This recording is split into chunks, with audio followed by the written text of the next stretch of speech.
part of Spring, what we have learned so far is generally whenever you want to implement a MVC based application, right?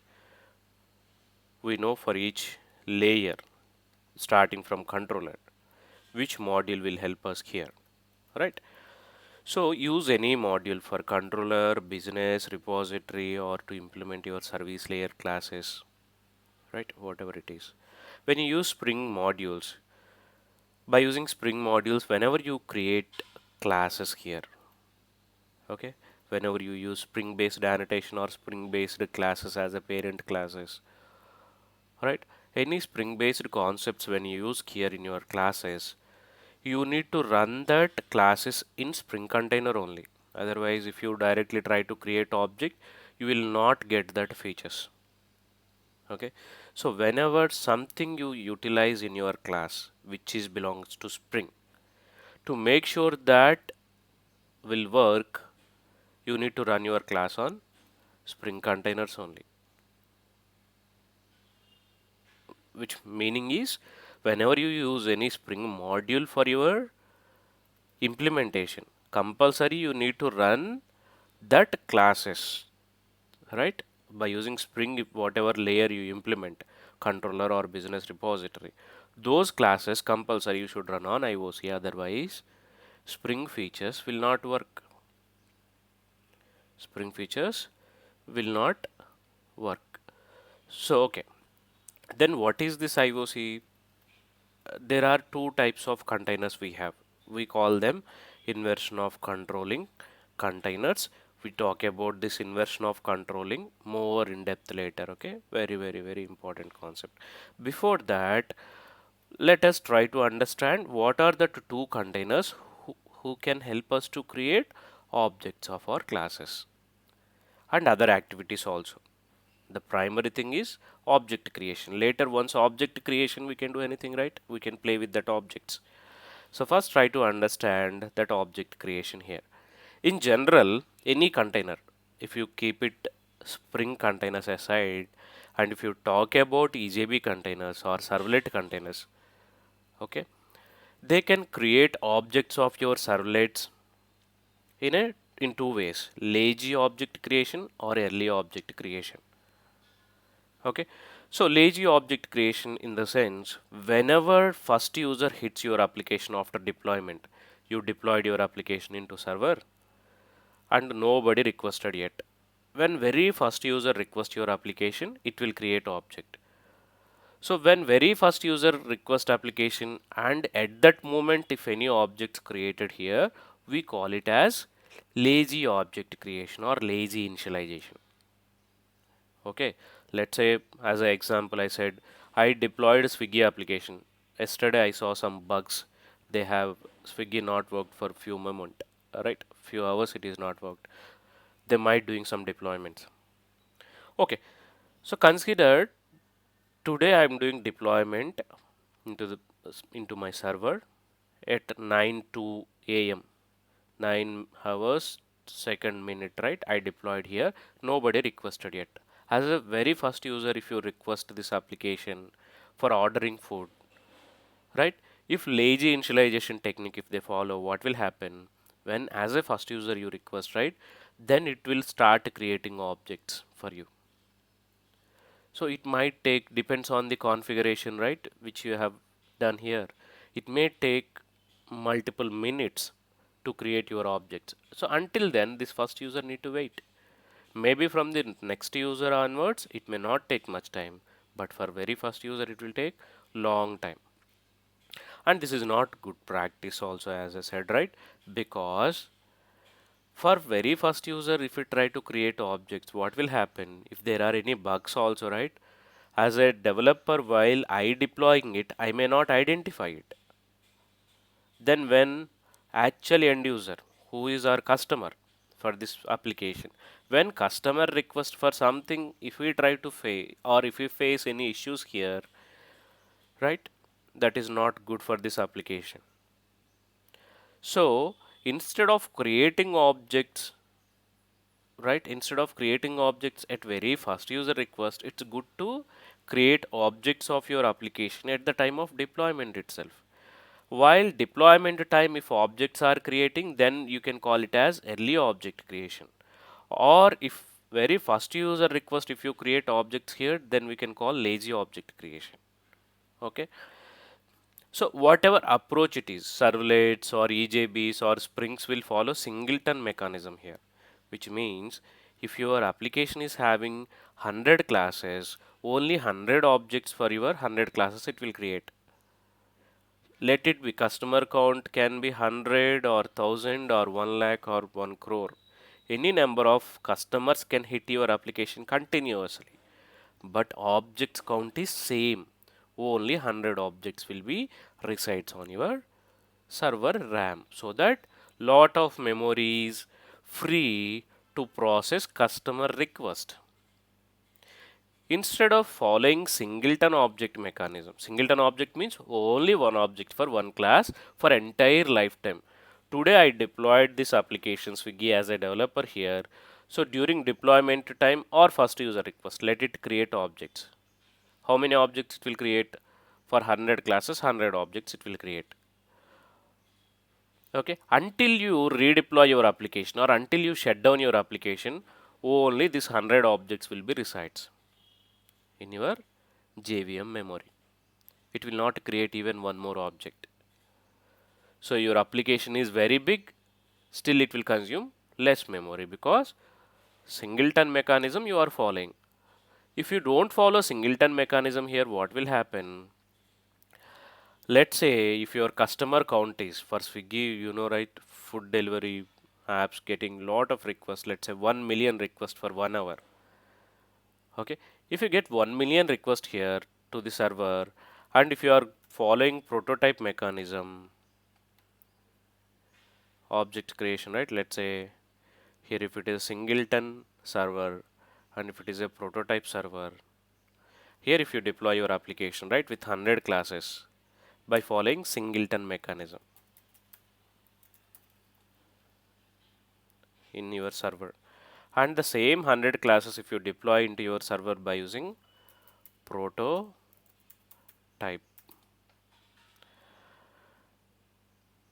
As a as a customer, if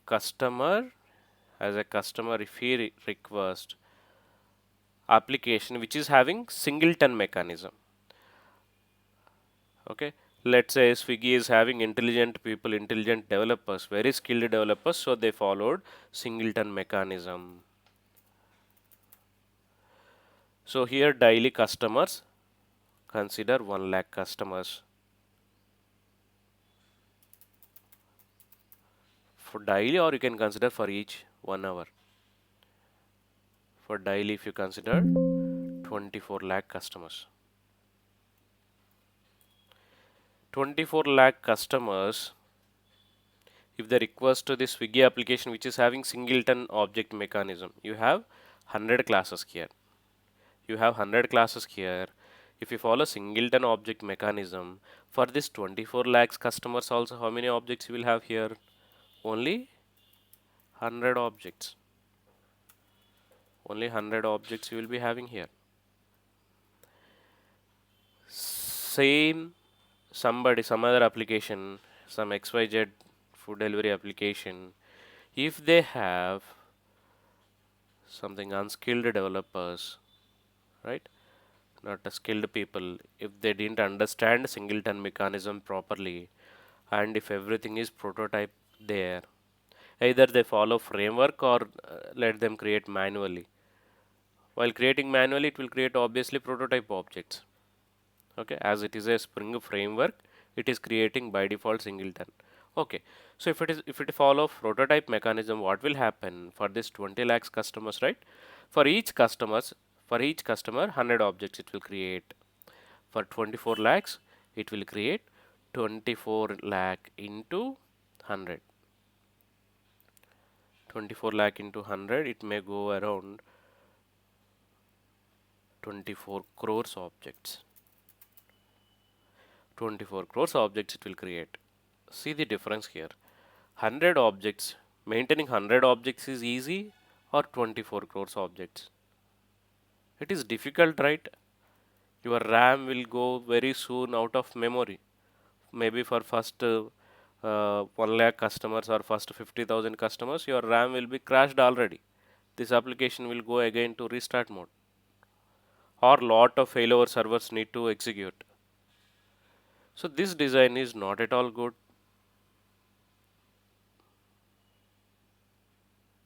Then, which is recommended? This is only recommended thing. Will they not any face any problems here if it is singleton? One object it is created for me. Let's say I am ordering for chicken biryani as a non-veg. Some veg person requested for some paneer biryani. So he requested first because only one object it is maintaining, as I said, right? And when he ordered for the paneer biryani, I ordered for the chicken biryani. Will it not override the request which is coming from first user? There is a chance, right? If it is only one object, the variables may override. So we will carefully maintain variable on instance level. Instance level variables we will not put for user purpose. Mostly we use method level variables for the user purpose, customer's purpose. Class level variables we maintain for developer purpose only. Okay. Not only here, go anywhere, don't maintain any variable which is belongs to customer. Maintain class level variables for your development. Let's say you need a connection object or data source object or any other class object, you can maintain it as in class instance level. But if it is belongs to customer, let's say if he is ordering food or if he is doing payment, all that variables belongs to method level. So no chance that one method level arguments which is passed by one user will not override by another user. And one more thing, they will use servlet concept internally. Servlets will follow singleton multi-thread mechanism only. So for each of user, it will maintain one separate thread. It will maintain one separate thread for each customer. So though at a time 1 lakh users request also 1 lakh threads it will create, and once user purpose is solved, then it will remove that threads. So it will follow threads concept. So you will be safe here. No issue with your singleton mechanism. Okay. So it's always better to create objects, one object per entire application instead of creating one object per user. So one object per entire application we call singleton, one object per user we call prototype. Okay, this is not recommended. This is not at all recommended. Okay, fine. So here yesterday we talked about lazy object creation, early object creation. Core container, right? We have two containers. If you see two examples here, right? I given two examples here. Let me share this link once again with you. You guys can download Spring jar files here by clicking this download option, and basic class dot for name, using class dot for name how to create object, right? That you can download here. Core container example you can download here, and J2EE container example. Similar way you can download all the examples. Okay. So we talked about core container first. Okay. So there are two flavors I said, right? Core container and J2EE container. Core container is the lazy one. J2EE container is the early one. What this core container will do? Until very first user request, it will not create any object.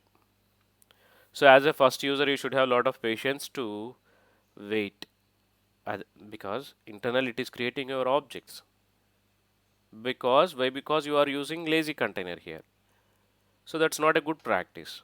Even we are not using it. Initially they designed it during the Spring framework design. They did it, but anyway we are not going to use this. Okay, but generally core container for interview sake only, right? People might ask, though it is not important, to make sure that you know all these concepts. They might ask you what is core container, what is the behavior of it. Core container okay, core container, the container name is bean factory, right? So here the container name is bean factory. Spring core container name is bean factory. What this bean factory will do? It will create object. It will create object, right? It will create objects for your request only for first user, it will create object. From the next user onwards, same object will be used. But as a first user, he need to wait for longer time in queue. Whereas J2EE container application context is a J2EE container, it will create object during deployment time only. So as a first user, when you request, it will not take time because already objects are prepared. So it will serve to you. So the first example we have seen here, right? Yeah, core container example. So here is my class, test class, right? I created one simple test class, and here is the constructor to understand how many objects creating, when object is creating, and one simple method I have here. And we configured this bean class in a XML file. We configured this bean class in XML file, okay? This is the configuration that we use for XML based concepts, but going forward we will avoid this complete XMLs, okay? Generally you will not see any XML until unless if it is a very age old application. If you are working on any 10 years back application or 5 years before applications, you might see XML, but for current applications, no XMLs, no configurations. Everything will work automatically. Just you need to write your classes and you need to work on your business only. Okay. So we configured our bean class here and we talk about this bean concept also. Why you are saying my class as a bean class? This may be your controller class, this may be your business class, or this may be your DAO class. Then why you are calling it as bean? In Spring, we consider everything as a bean. I'll tell you that theory why. Okay. So here I configured my bean class here and one identifier I given simple ID, and I'm deploying it into core container here. I'm deploying it into core container here. So these are the two steps that you need to use to deploy it into core container. Earlier container means servers like Tomcat, JBoss. They are .exe files we need to download and we need to install in our machine. They are separate softwares. Now in Spring, they given built-in classes. You can consider these classes as servers like Tomcat or like JBoss, WebLogic, WebSphere. These are the containers they given in the form of Java classes. Before Spring, while I was learning, almost 11, 12 years before, what I used to thought is, why can't we build a server like using a Java class? That came into the reality in Spring Framework. I used to think, like how I got that idea is while my trainer he was teaching, he said these containers also designed on Java only, especially Tomcat using Catalina and some other classes, remote classes, and some servlet classes they used to implement it. He said we can do that. So then from that time onwards, I was thinking that why can't we have a server like a Java class? That came into reality here in Spring. They created it as a Java class, simple Java class. Though it is a simple Java class, it is having all the container features. Okay, so whenever you start this container, starting means this line you should execute whatever way. Generally, we know how to execute from main method, and maybe you can do it from your servlet init methods also, but from executing from main method is sufficient for now. Okay, so I'm creating my container object here. What I'm doing here, I'm passing my XML file into the container. What it will do, from this XML file it will read your class. Okay, fine. Now as a user, I wanted to request this application. I want to request this application. So for user, whenever you want to get object of your application might have, you know, 10 or 20 or hundreds of classes here, right? So for this user, consider Naveen is requesting for test class object because he want to say hello. In this place, you might have order food. Okay, this may be your order service class. You may call for order food. So Naveen is requesting for order food. So until unless Naveen request, it will not create any object because this bean factory container is lazy container. Lazy container will create only objects at a first user request. It will create objects only for first user. Only for first user it will create object. Then what next? From next user onwards, same object it will be used. So Naveen requesting for test class object. So it will create object for you. So we check this in debug mode, right?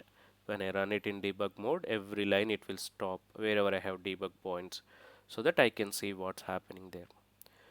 So now container is started. Container line is executed. I don't see any output here because it is not created any object. If it was created object means this constructor code might have executed already. So you might see test object output but not at here because that object is not created.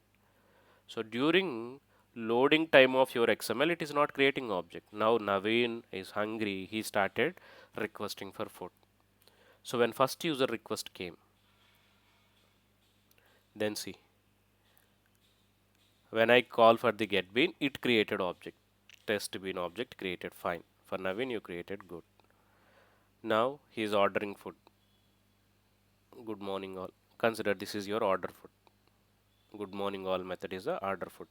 So for me, it created object, order class object, and it is giving food order. It is taking food order. Now one more user, Ashiki requesting for object or some other requesting for the object because they are hungry. When they try to execute this line, no object created. Why so? Already object is there which is created for first user. So that's why it is not creating one more object in this line. This line is executed already. Execution completed this line and came to this line. Though this line execution is already done, still I don't see any object created for that user because object is there already. For her, same. Order food method is executed, but order object is not created. Order service object because that is already there. Now, for one more user, Srinivas requested for same object. For him, it is not created because object is already there. So finally, what you can realize is whatever first object is created is same object already there in your RAM. It is not destroyed. It is there in your JVM. In my, I don't know how to show it to you, but it will be there in your JVM. It is already in live. In my computer, it is already in live, this object, first object. So the same object given to her, given to him, and even 1 lakh customers request, same object will be given. And if you compare all the objects, my object with this object and again this object, you will see all objects are same. You will see true statement. True, true. So from this concept, what you can understand, core container will create object lazily. What you can conclude is this core container creating object lazily. Conclusion,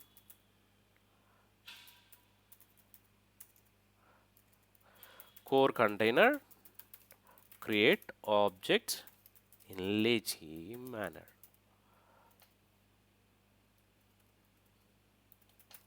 In lazy way. And same object will give to other users because your object is singleton.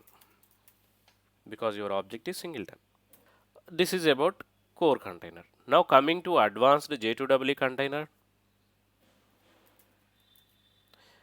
Same way, I'm loading XML file here. I'm loading XML file here. And here first user is requesting for it, but try to run it. What is the main difference here you can see between both core container and Advanced container is core container will create object at first user request, whereas advanced container will create objects only during server start time. Only during server starting time it will create object. And for every next user request onwards, it will give the same object. It will give the same object.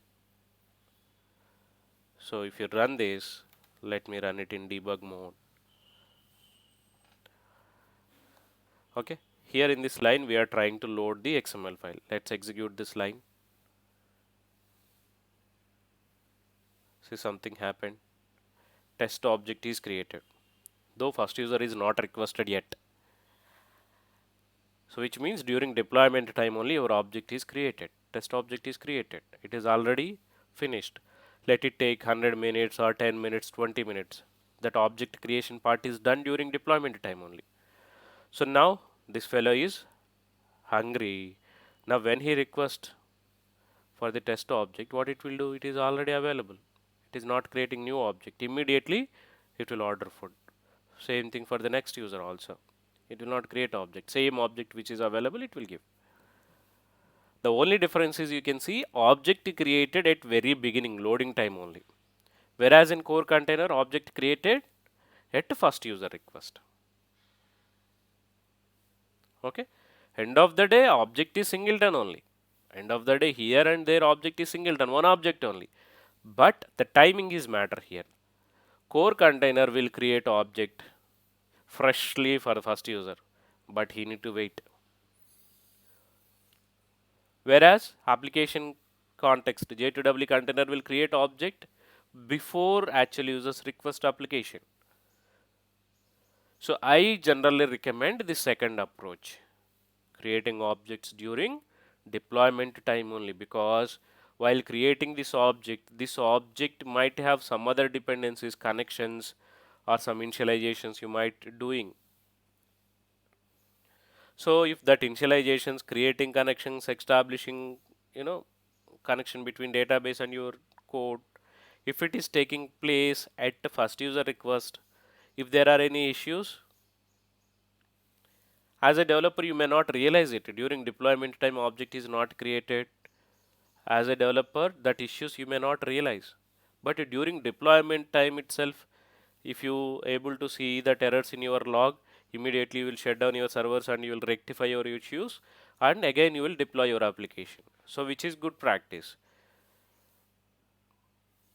Creating objects during deployment time, or let's wait for the first user request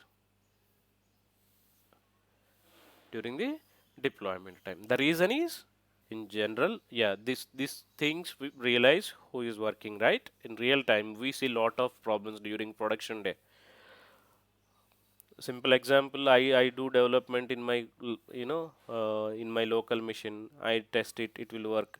I'll again deploy it in testing environment, it might work. Again I'll deploy it in UAT, it might work. But during production day we will see lot of issues, though it is working in lower environments. Okay, so with very confident, if I say no problem, deploy it in production, we no need to check. Still you will see errors. Okay, so because of environment issues, because of connection related issues, because of memory issues, because of your tables, some in lower environment your table might have indexes and all. In upper environment you might not have indexes. That also will create issue. Not with our system, maybe with handshaking other machine will have, right? That machine also, if it have any problems, you will see errors. So during deployment time, during your application startup itself, if you see all these issues, you will rectify, you will validate, you will redeploy it, so that users will not face any difficulties. And time also, for the first user request he need not to wait long time in the queue to create your objects. Okay, so the recommended way is create objects in using eager approach, no lazy approach. Okay, so who will do this? Application context. Do we need to write any special code in real-time application? Nothing. By default, internally it will use application context only. So you need not to worry about it. But just to make sure, concepts wise, for interview sake, right? We are discussing all this. Okay, now coming to Naveen, yeah, so one question, sir. So, for J2E containers, by default, it is going to use the application context, while for core container, it is going to use Bean Factory, right? huh, yes. Okay, thank you. And in real time, generally, while you are implementing Spring MVC based application or Spring Boot application, right? There it will use the application context only, but one more class implemented on top of it, which is web application context. In real time, this class is gonna be used. Web application context. This class is using in real time. You will not see it anywhere, which is configuring in MVC classes itself by default. You need not to write any special code for it, but you will see how it will work. Okay. In MVC discussion, I'll clearly explain how web application context they implemented internally. So this class we are going to use, this is also belongs to J2EE container only, or we call it as web container. Okay, web container. You can call it as web container. Anyway, they both having similar behaviors. Okay, they'll create objects during deployment time only. We talk about that web application context in MVC. Okay. Now here objects, I said right, singleton prototype, singleton prototype. So by default your objects are singleton. Either you use core container or advanced container. In case if you want to make them prototype, generally not required, not required. Okay. So here we have scope attribute, right? In XML we call this as a tag and we call this as attributes. Okay. So this is the tag. In bean tag we have scope attribute.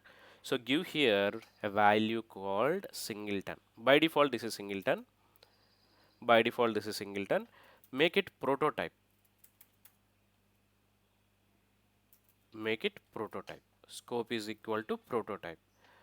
So when you configure prototype, what will happen? For every user request, it will create object. Behavior will be same in both core and advanced container now. For every user request, it will create object if it is a prototype. If it is a prototype, see now starting again core container. Anyway, we know it will not even create object during loading time. So for first user, one object created. For next user also one more object created. For third user also one more object created. And when I was checking, when I am checking are all these objects are same, it is saying false. Because in my mission three objects created. In my RAM, in my JVM, three objects created. So they are not equal. They are different objects. They will have different hash code altogether. They will occupy three physical memory locations. So they are not residing in the same object. They all are three different objects. This is prototype. Same thing with the J2EE container also. It will be creating three different objects. Okay.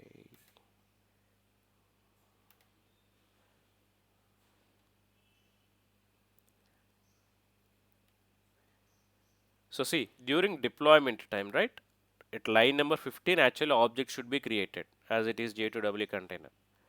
So line number 15 is executed, but no object created. The reason is your object type is prototype. Why it should create unnecessarily object? As you are saying, create a object for each user.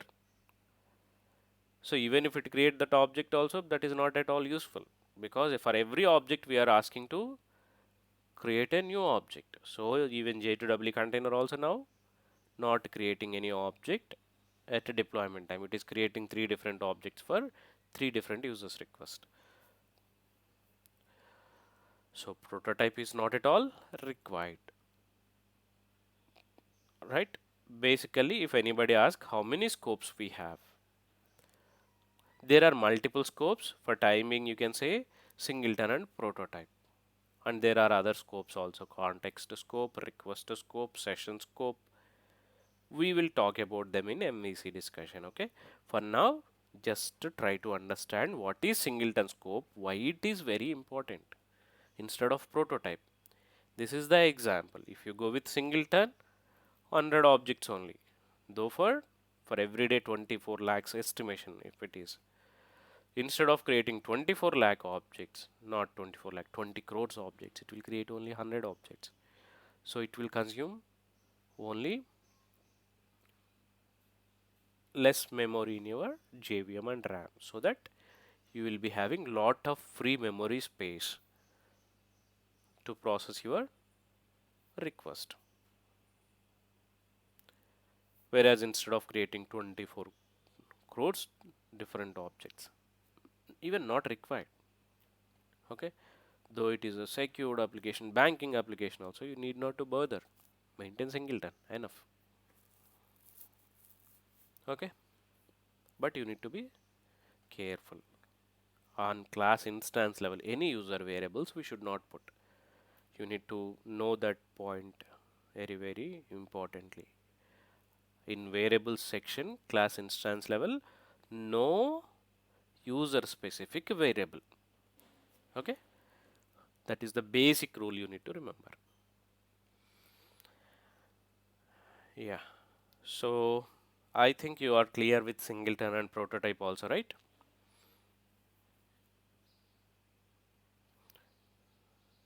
Yeah, if yes, what we will do tomorrow, we will start dependency injection. I don't want to continue this topic now. It's a lengthy discussion. Okay, we'll talk about dependency injection tomorrow. Before dependency injection, right? We will talk about POSO. If I forget and jump into dependency injection concept, remind me. MVC versus POSO. Both are not having any comparison, but in MVC, what is how POSOs will solve our purpose, we will discuss. Okay, why? Because during your application designing, right, all your classes are POSOs, simple POSO classes we implement. How simple POSO classes are sufficient for controller, business, repository, that we will discuss tomorrow. Simple concept only. Okay, then we will go into dependency injection. Practice, right? I shown you how to do, right? If you guys want one more time, I'll show you. Just download examples from this link. Before that, download these jar files. Okay, download jar files and extract it. You'll be getting spring jar var file. Extract this var file. If you don't have WinRAR, install it. Okay, install WinRAR to extract it, so that you will get all Spring libraries jar files. Okay, need not to explain what is jar, right? You know how to add jar files. You might have done with JDBC and all, adding jar files. So add that jar files to your example. How to load that example? Again, download your example here from this link, right? Download core container example here. Same way, extract it and go here, do the uh, file import option. Go to file import, general project, general project option, right? Existing project into workspace. Next, go browse and whatever example you download, right? Import that example here. So this way, just click on your example, select folder. It is saying same project is imported. I already imported it.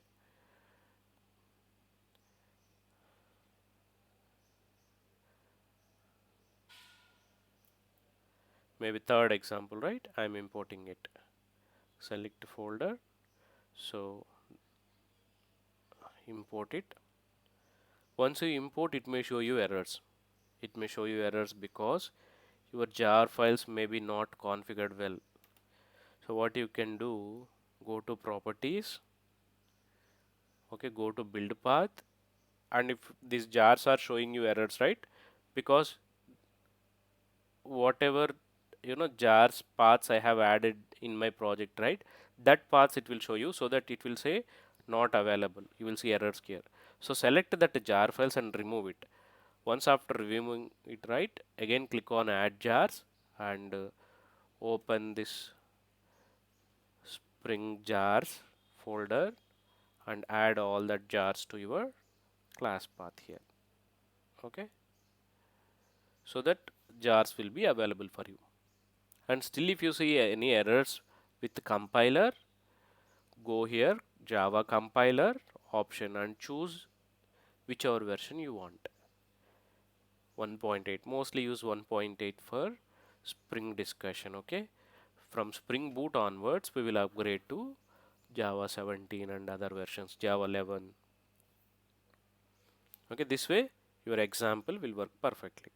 So first see what all bean classes we implemented, and see how that class is configured in XML file, and load that XML into your container and see how it is executing.